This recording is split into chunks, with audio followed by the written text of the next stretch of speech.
Miracle morning book summary. बिल्कुल, यहाँ the miracle morning किताब का सारांश हिंदी में है। द मिरेकल मॉर्निंग में हाल एलरॉड बताते हैं कि सफल और खुशहाल जिंदगी जीने के लिए सुबह की रूटीन से शुरुआत करनी चाहिए। कई सफल लोग, मल्टी मिलियनेयर, टॉप मैनेजर्स और टीवी स्टार्स जल्दी उठने वाले होते हैं और शायद आप पहली कॉफ़ी बनाने से पहले ही बहुत कुछ कर लेते हैं। लेकिन ये सिर्फ जल्दी उठने की बात नहीं है। इसमें 6 सरल गतिविधियों को मिलाकर एक मॉर्निंग रिचुअल बनाने की अहमियत को समझाया गया है, जो आपको अपनी मनचाही जिंदगी बनाने में मदद करेगी। इसमें आपको यह भी पता चलेगा प्रोफेशन एथलीट अपने गोल्स तक पहुंचने के लिए क्या करते हैं, स्नूज बटन दबाने से आपको क्या नुकसान होता है और एक हेल्थी आदत को कैसे निभाया जाए। आमतौर पर एक औसत अमेरिकी $10,000 के कर्ज में डूबा हुआ है, ओवरवेट है, अपनी नौकरी से खुश नहीं है, एक से भी कम दोस्त को करीबी दोस्त कह सकता है और हल्का अवसाद का शिकार है। जाहिर सी बात है, ज्यादातर अमेरिकी एक ऐसी जिंदगी जी रहे हैं जो उनकी क्षमता से कहीं कम है। सोशल सिक्योरिटी एडमिनिस्ट्रेशन के मुताबिक अगर आप शुरुआत में 100 लोगों का चयन करते हैं और उन्हें 40 साल तक देखते हैं तो सिर्फ एक अमीर बनेगा, 4 फाइनेंशियली स्टेबल होंगे, 5 को काम करते रहना पड़ेगा, 36 मर जाएंगे और 54 दोस्त और परिवार पर फाइनेंशियली निर्भर होंगे। ये आंकड़े सचमुच एक उदास तस्वीर पेश करते हैं। मान लीजिए कि इनमें से कोई भी अपनी जिंदगी भर सिर्फ गुजारा करने का प्लान नहीं बनाता। इसका मतलब है कि हैरान कर देने वाला 95% लोग वो जिंदगी नहीं जी रहे हैं जो उन्होंने अपने लिए चुनी थी। फाइनेंशियली सक्सेसफुल होना एक तरह की आज़ादी से जुड़ा हुआ है, क्योंकि आपको अपने बिल्स चुकाने या कर्ज में फंसे रहने की चिंता नहीं होती। और भी अध्ययन बताते हैं कि पहले से कहीं ज्यादा प्रिस्क्रिप्शन ड्रग्स का उपयोग हो रहा है। अमेरिका में हर 2 में से 1 शादी टूट रही है। अमेरिकन पहले से कहीं ज्यादा इंडिविजुअल डेट में हैं। मोटापा एक महामारी बन चुका है और दिल की बीमारियां और कैंसर बढ़ रहे हैं। हालांकि इन सब के बावजूद हम एक सफल और खुशहाल जिंदगी जीने में सक्षम हैं। चीजें पलटने की संभावना है। लेखक हैल एलरॉड इसका एक शानदार उदाहरण है। एलरॉड एक्चुअली एक कार दुर्घटना के बाद 6 मिनट के लिए मर गए थे। कुछ दिनों तक कोमा में रहने के बाद जब वो जाग उठा तो डॉक्टरों ने उससे कहा कि उसका स्थायी मस्तिष्क क्षति हुई है और शायद वो फिर कभी चल नहीं पाएगा। फिर भी वो रिकवर कर पाया। उसने अपनी परिस्थितियों को स्वीकार किया, बिना समय बर्बाद किए कि वो अलग होती, और अपने सपनों की जिंदगी बनाने और अपनी क्षमता को पूरा करने में सक्षम हुआ। क्या आपने कभी सोचा है कि आपकी जिंदगी के बारे में आप जो सोच रहे हैं वही आपको अपनी संभावनाओं को पूरा करने से रोक रहा है? हम में से ज्यादातर लोग अपने अतीत के आधार पर डिसीजंस लेते हैं और इस प्रोसेस में rear view mirror syndrome RMS का शिकार हो जाते हैं। RMS के शिकार लोग मानते हैं कि वो जो पहले थे वही अब भी हैं और उनके डिसीजंस उनके अतीत के अनुभवों की सीमाओं से प्रभावित होते हैं। इसका मतलब है जब नए अवसर आते हैं तो वे उन्हें इसलिए ठुकरा देते हैं क्योंकि इनका पहले से कोई अनुभव नहीं होता। इसके अलावा हमारी क्षमता को पूरा न कर पाने का एक और कारण है आइसोलेटिंग इंसिडेंट्स की आदत। इसका मतलब है कि हम अपनी जिंदगी की घटनाओं को सबसे अलग मान लेते हैं, जो वास्तविकता के बिल्कुल विपरीत है। जैसे कि आज वर्कआउट स्किप करना ठीक है क्योंकि कल भी कर सकते हैं। लेकिन ये निर्णय सिर्फ इस पल को ही प्रभावित नहीं करता, बल्कि आप जो व्यक्ति बन रहे हैं उस पर भी असर डालता है। टी हार्व एकर अपनी किताब secrets of the millionaire mind में इसकी महत्ता को बताते हैं, कहकर आप जो भी करते हैं वैसा ही सब कुछ करते हैं। इस तरह अगर आप घटनाओं को अलग अलग देखते हैं तो आप अपने आप पर अधिक उदार बनते जाते हैं और जो आप सोचते हैं कि सिर्फ अपवाद हैं वो आम हो जाते हैं। नतीजा यह होता है कि आपके सपने पूरे करने की क्षमता कम हो जाती है और आप सिर्फ अपने बहाने के स्तर तक ही सफल होते हैं। अगर आप अपनी जिंदगी को अपनी शर्तों पर बनाना चाहते हैं तो आपको अपने बारे में सोचने का तरीका बदलना होगा। अतीत पर ध्यान देना और बहाने बनाना आपकी सफलता को सिर्फ रोकेगा। अगर आप सोच रहे हैं कि अपनी जिंदगी में बदलाव लाना है तो शुरुआत कहां से करें? सबसे पहला सवाल, क्या आज सुबह आपने स्नूज बटन दबाया था? बहुत से लोग इसमें दोषी होते हैं, लेकिन प्रॉब्लम क्या है? स्नूज बटन दबाना हमें एक उद्देश्य के साथ जागने से रोकता है। हर बार जब आप उस बटन को दबाते हैं तो आप अपने आप से कह रहे होते हैं कि आप अपनी जिंदगी, अनुभवों और आज के दिन को स्वीकार नहीं करना चाहते। डिप्रेशन से जूझ रहे लोगों के लिए सुबह का समय सबसे कठिन होता है।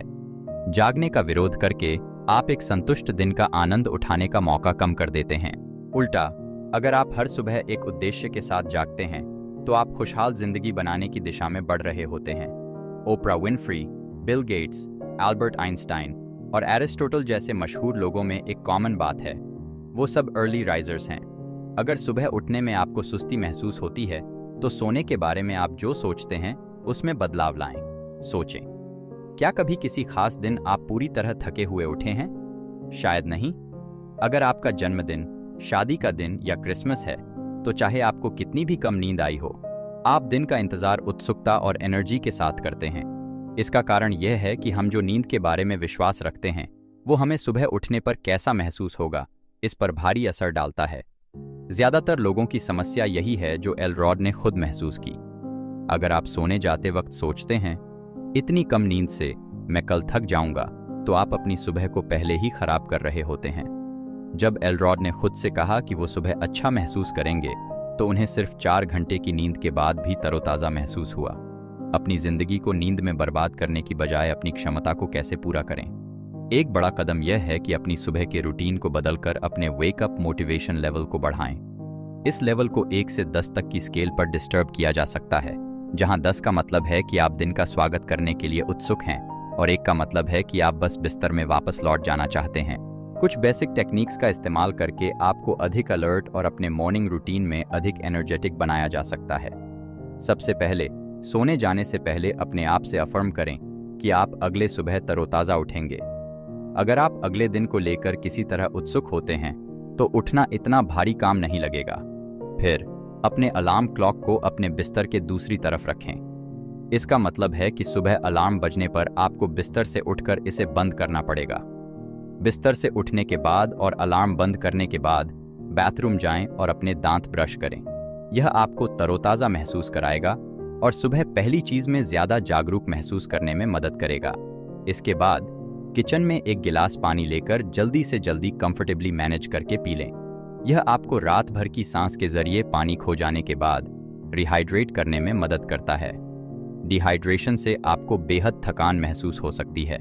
इन सिंपल स्टेप्स को पूरा करके आप ब्राइटर और मिरेकल मॉर्निंग रूटीन की कोर प्रैक्टिस के लिए तैयार महसूस करेंगे।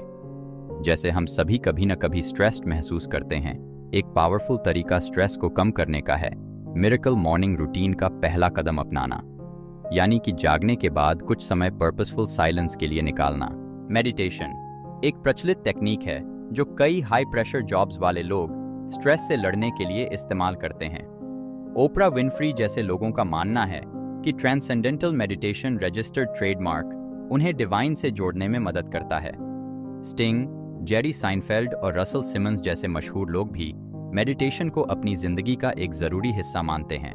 तो अपने रूटीन में पर्पसफुल साइलेंस कैसे शामिल करें? मिरेकल मॉर्निंग मेडिटेशन ट्राई करके देखें।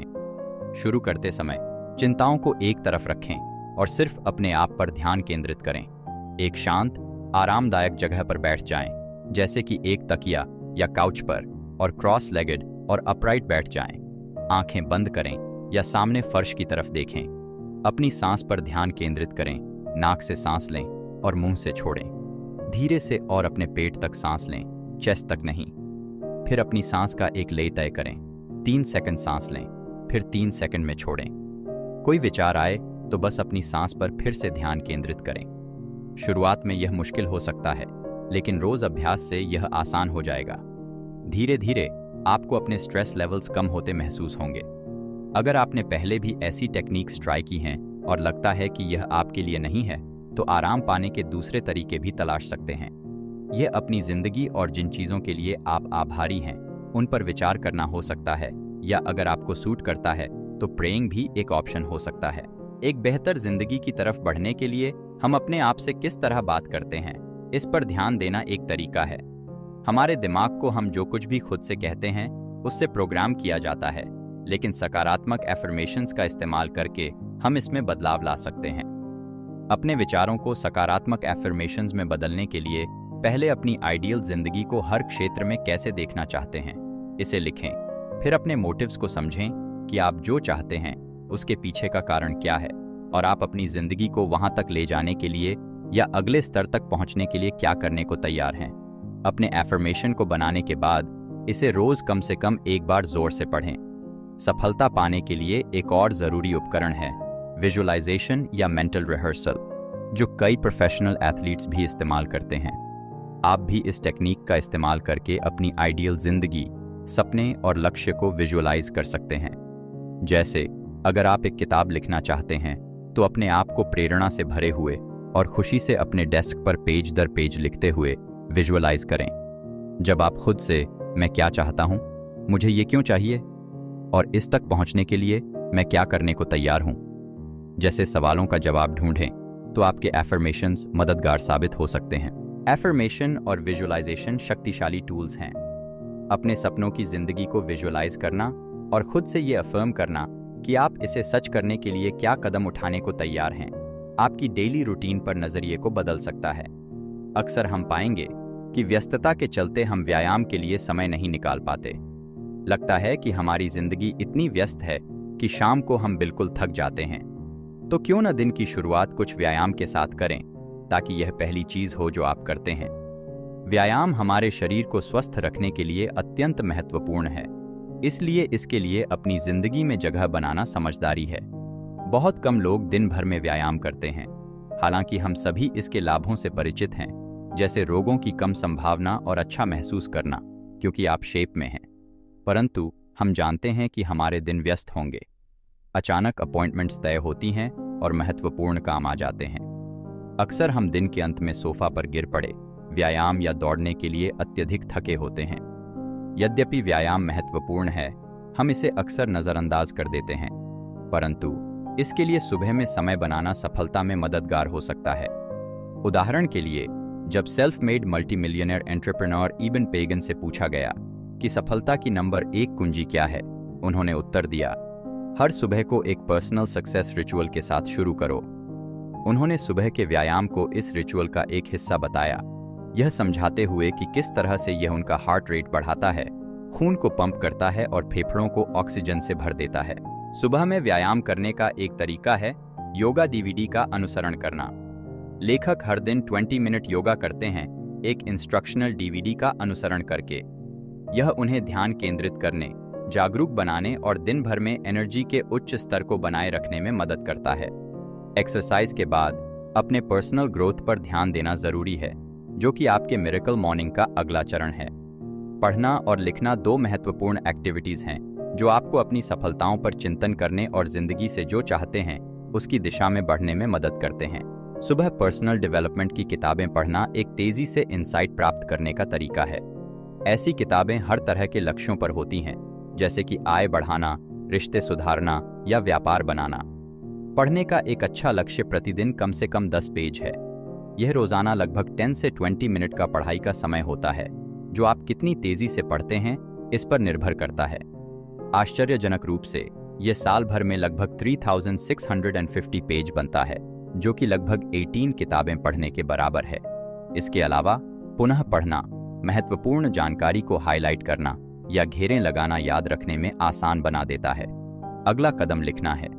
सुबह सिर्फ 5 से 10 मिनट लिखना आपकी व्यक्तिगत विकास को तेजी से बढ़ावा देता है। आपके विचार, भावनाएं और अंतर्दृष्टि को लिखना खास तौर पर लाभकारी होता है। जैसे एलरॉड ने पाया कि लिखने से वो अधिक खुश और आभारी महसूस करते हैं, क्योंकि उनका ध्यान उन अचीवमेंट्स और भविष्य की गोल्स पर केंद्रित होता है जो उन्होंने हासिल किया है या हासिल करना चाहते हैं।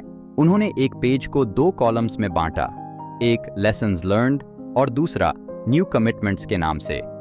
यह उन्हें वही गलतियां न दोहराने में और अपनी जिंदगी में बदलाव लाने के लिए प्रतिबद्ध करना में मदद करता है। रोज लिखकर आप सीखी हुई चीजों का पुनर्मूल्यांकन कर सकते हैं, अपनी समस्याओं और उपलब्धियों पर स्पष्टता प्राप्त कर सकते हैं और अपनी प्रगति को पहचाने बिना नहीं छोड़ सकते। अब जब आपको सुबह के 6 आदतों के बारे में पता चल गया है जो आपको सफलता और संतुष्टि प्रदान कर सकती हैं, ये समझना जरूरी है कि इन्हें अपनी जरूरतों के अनुसार कैसे ढाला जाए। आप अपने लिए जो बेहतर हो उस हिसाब से कम या ज्यादा समय ले सकते हैं। अगर चाहें तो सुबह के 60 मिनट अपने दिन की तैयारी में लगाएं और इस घंटे को अलग अलग तरीके से बांटें। उदाहरण के लिए, हर एक्टिविटी के लिए 10 मिनट या फिर व्यायाम के लिए 30 मिनट और बाकी एक्टिविटीज के लिए 5 मिनट, अगर आपको लगता है व्यायाम से ज्यादा फायदा होगा। थोड़ा सा समय भी कुछ नहीं से बेहतर है। तो अगर आप अपने स्केड्यूल में कुछ और जोड़ने का सोचकर तनाव महसूस कर रहे हैं तो बस 6 मिनट निकालें और ऐसे बांटें।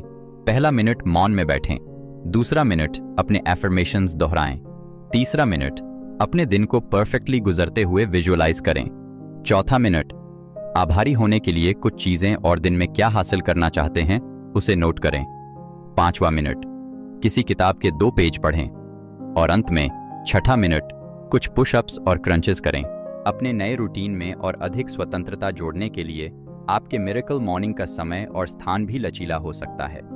उदाहरण के लिए लेखक बहुत यात्रा करते हैं और अपने मिरेकल मॉर्निंग को रास्ते में ही करते हैं, योगा लेसन्स और एक किताब और जर्नल लेकर। ऐसा करके वे कहीं भी बैठकर ध्यान या प्रार्थना कर सकते हैं, अपने एफर्मेशंस दोहरा सकते हैं और अपने लक्ष्यों का विजुअलाइजेशन कर सकते हैं।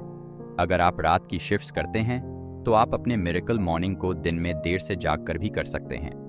सिर्फ महत्वपूर्ण बात यह है कि आत्म सुधार के लिए कुछ विशेष समर्पित समय होना चाहिए। मिरेकल मॉर्निंग तभी बेहतर काम करता है जब आप इसे लगातार करते हैं और इसके प्रति प्रतिबद्ध रहते हैं। इस कमिटमेंट को बनाए रखने का एक असरदार तरीका है अकाउंटेबिलिटी पार्टनर ढूंढना, जो आपको अपने लक्ष्य पर कायम रखने में मदद करे। जब किसी दूसरे व्यक्ति द्वारा हमारी जिम्मेदारियों का हिसाब रखा जाता है तो हम ज्यादा सक्रिय रहते हैं। तो एक ऐसे साथी को तलाश करें जो मिरेकल मॉर्निंग को आपके साथ करना चाहे। इससे आप दोनों एक दूसरे को ट्रैक पर रख सकते हैं। अगर किसी को ढूंढना मुश्किल हो तो आप ऑनलाइन कम्युनिटी का हिस्सा बन सकते हैं। लगभग 30 दिन लगते हैं एक आदत को बनाने में, इसलिए 30 day miracle morning transformation challenge को पूरा करने के लिए आपको अपने आप को समर्पित करना होगा। ट्रांसफॉर्मेशन चैलेंज को 3 चरणों में बांटा जा सकता है। पहले 10 दिन मुश्किल होते हैं, अगले 10 दिन थोड़े आसान होते हैं लेकिन फिर भी अजीब महसूस होते हैं, लेकिन आखिरी 10 दिनों में आपकी नई आदत आपकी पहचान का हिस्सा बन जाती है और आप इसे एंजॉय करने लगते हैं। उदाहरण के लिए, लेखक ने शुरुआत में दौड़ना पसंद नहीं किया, लेकिन फिर भी 30 दिन तक लगातार दौड़ने का संकल्प लिया। पहले 10 दिनों में उन्हें लगता था कि वो हार मान लेंगे, लेकिन उन्होंने नहीं मानी। 11 से 20 दिनों तक उन्हें दौड़ना नफरत नहीं रहा और ये उन्हें ज्यादा सामान्य लगा। आखिरी चरण में उन्हें लगा कि दौड़ना लगभग आनंददायक बन गया। नमस्ते दोस्तों, अगर आपको हमारा वीडियो पसंद आया हो तो कृपया इसे लाइक करें और हमारे चैनल बुक बाइट को सब्सक्राइब करना न भूलें। आपका समर्थन हमें और भी बेहतरीन किताबों पर वीडियो बनाने में प्रेरित करता है। सब्सक्राइब करके और घंटी के आइकन को दबाकर आप हमारे नवीनतम वीडियोस के अपडेट्स पाने के लिए भी सुनिश्चित कर लें। धन्यवाद और हैप्पी रीडिंग।